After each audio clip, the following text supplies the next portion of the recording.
Dhanik Bharat Educational Institutions, Inter, IIT, JEE, NEET, admission opened. Hydraa commissioner Ranganath ను వెంటనే arrest చేయండి.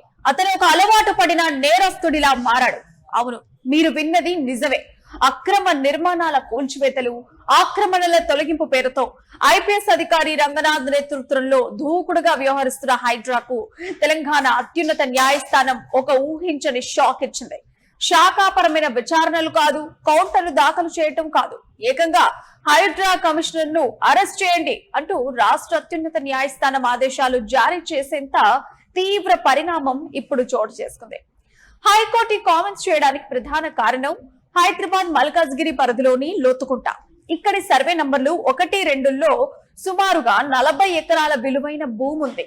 ఈ స్థలంపై గత కొంతకాలంగా కూడా తెలంగాణ ప్రభుత్వానికి ప్రైవేట్ నిర్మాణ సంస్థ అయిన శాంత శ్రీరామ్ కన్స్ట్రక్షన్స్ కు మధ్య వివాదం నడుస్తోంది. ఈ భూమిలోకి వెళ్లేందుకు హైడ్రా 2 సార్లు ప్రయత్నాలు చేస్తుంది. మొదటిసారి తెలంగాణ ప్రభుత్వానికి ఎదురు దెబ్బ తగిలింది. మళ్లీ విచారణ జరిగిన శాంత శ్రీరామ్ కన్స్ట్రక్షన్స్ వైపే న్యాయస్థానం తీర్పిచ్చింది. ప్రైవేటు భూమిలోకి ప్రభుత్వం గాని అధికారులు గాని జోక్యం చేసుకోవద్దని స్పష్టమైన ఆదేశాలు కూడా ఇచ్చింది. 2 సార్లు న్యాయస్థానంలో ప్రభుత్వం ఓడిపోయినప్పటికీ మూడోసారి కథలోకి హైడ్రా ఎంట్రీ ఇచ్చింది. దీంతో హైకోర్టు మండిపడింది. కోర్టు స్టేలు, ఆర్డర్లు అమల్లో ఉన్నప్పటికీ ఈ నెల 17వ తేదీన హైడ్రా సిబ్బంది దౌర్జన్యంగా ఆ 40 ఎకరాల భూమిలోకి ప్రవేశించారు. అంతటితో ఆగకుండా ఆ సంస్థ యజమానులపై క్రిమినల్ కేసులు నమోదు చేసి భూమి చుట్టూ ఫెన్సింగ్ వేశారు. తన భూమిని కాపాడుకోవడానికి 2 సార్లు కోర్టుకెళ్లి గెలిచిన బాధితులు హైడ్రా అరాచకానికి నిరసనగా తక్షణమే మళ్లీ హైకోర్టును ఆశ్రయించారు. బాధితులు దాఖలు చేసిన పిటిషన్ ను విచారించిన హైకోర్టు ధర్మాసనం తీవ్రతను గుర్తించింది. ప్రైవేట్ భూముల్లోకి చొరబడటంపై ఆగ్రహం వ్యక్తం చేస్తూ హైడ్రా కమిషనర్ రంగనాథ్ తక్షణమే కోర్టు ముందుకు హాజరు కావాలి అని సమన్లు కూడా జారీ చేసింది. ఇక కోర్టు ఆదేశాల ప్రకారం చూస్తే సోమవారం సాయంత్రం 6:30కు హైడ్రా కమిషనర్ రంగనాథ్ నేరుగా హైకోర్టు హాల్లోకి అడుగుపెట్టారు. కోర్టు హాలులోని ఒక మూలన కోర్టు ధిక్కరణ నేరస్తులు నిలబడే ప్రదేశంలో రంగనాథ్ నిలబడాల్సి వచ్చింది. ఒక ఉన్నతాధికారి, ఐపీఎస్ ర్యాంక్ అధికారి కోర్టు బోర్డులో నిలబడటం అక్కడున్న అందరినీ కూడా ఆశ్చర్యపరిచింది. అసలు ఈ రాష్ట్రంలో రూల్ ఆఫ్ లా అనేది ఒకటి ఉందని హైడ్రా మర్చిపోతుందా? అధికారులు తమ ఇష్టారీతిన వ్యవహరిస్తే ఎలా కుదురుతుంది? ప్రైవేట్ భూమిలోకి వెళ్లొద్దని స్పష్టమైన కోర్టు ఆదేశాలున్నా కూడా వీరు 3 సార్లు ఆ భూమిలోకి ఏ ప్రాతిపాదికన ప్రవేశిస్తారు అంటూ రంగనాథ్ పై ధర్మాసనం ప్రశ్నల వర్షం కురిపించింది.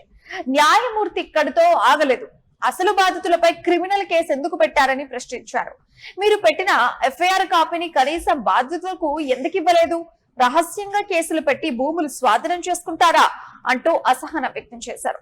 రంగనాథ్ అలవాటు పడిన నేరస్తుడిలా మారారు, ఆయనను వెంటనే అరెస్ట్ చేయండి అంటూ కోర్టు తీవ్ర వ్యాఖ్యలు చేసింది. ఐపీఎస్ అధికారిని అరెస్ట్ చేయాలని న్యాయమూర్తి ఆదేశించడంతో కోర్టు హాల్ ఒక్కసారిగా నిశ్శబ్దంలో మునిగిపోయింది. అయితే రంగనాథ్ వైపు ఉన్న హైడ్రా ప్రభుత్వ న్యాయవాదులు వెంటనే అప్రమత్తమయ్యారు.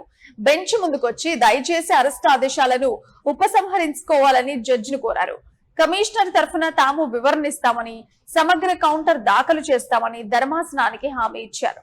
న్యాయవాదుల విజ్ఞప్తులు, అభ్యర్థనలను పరిగణలోకి తీసుకున్న న్యాయమూర్తి చివరికి ఆ అరెస్ట్ ఆదేశాలను ఉపసంహరించుకున్నారు. అయితే ప్రభుత్వ విజ్ఞప్తిని మన్నిస్తూ సమగ్ర కౌంటర్ దాఖలు చేయాలని స్పష్టం చేస్తూ విచారణను మంగళవారానికి వాయిదా వేశారు. ఇక హైడ్రా కమిషనర్ రంగనాథ్ల కోర్టుల నుంచి ఇలాంటి తీవ్ర వ్యాఖ్యలు ఎదురవటం ఇది మొదటిసారేమీ కాదు. గతంలో కూడా వివిధ సందర్భాల్లో హైకోర్టు రంగనాథ్ తీరుపై, హైడ్రా పరిధిపై విరుచుకుపడింది. గతంలో ఆక్రమణల తొలగింపు పేరుతో హైడ్రా చెరువులు, కుంటల్లో కూల్చివేతలు చేపట్టినప్పుడు అసలు హైడ్రా అనే వ్యవస్థను ఉన్న చట్టబద్ధత ఏంటి అని హైకోర్టు కూడా ప్రశ్నించింది. ఒక జీవో ద్వారా ఏర్పడిన సంస్థకు మున్సిపల్ చట్టాలు, రెవెన్యూ చట్టాలను అధిగమించే హక్కు ఎవరిచ్చారని కూడా నిలదీసింది. గత విచారణల సమయంలో నోటీసులు ఇవ్వకుండా లేదా నోటీసులు ఇచ్చి 24 గంటలు కాకముందే బుల్డోజర్లతో వెళ్లడంపై కోర్టు ఆగ్రహం వ్యక్తం చేసింది. శని, ఆదివారాల్లో లేదా పండగ రోజుల్లో కూల్చివేతలు చేపట్టడం ఏంటి అని బాధితులు కోర్టును ఆశ్రయించకుండా చేసే కుట్ర కాదా ఇది అని గతంలోనే రంగనాథ్ కు గట్టి హెచ్చరికలు కూడా జారీ చేసింది. ఎఫ్ఐఆర్లు దాచడం, నోటీసులు ఇవ్వకపోవడంపై హైకోర్టు అనేక సార్లు హైడ్రా వైఖరిని తప్పుపట్టింది. అధికారులు చట్టానికి చుట్టాలు కారని, ఎంత పెద్ద అధికారైనా చట్టబద్ధమైన ప్రక్రియ అనుసరించాల్సిందేనని స్పష్టం చేసింది. ఏది ఏమైనా ఆక్రమణలను అడ్డుకోవడం మంచిదే అయినప్పటికీ ఆ పేరుతో కోర్టు తీర్పులను చట్టాలను పక్కన పెడితే పరిణామాలు తీవ్రంగా ఉంటాయని తెలంగాణ హైకోర్టు మరోసారి స్పష్టం చేసింది.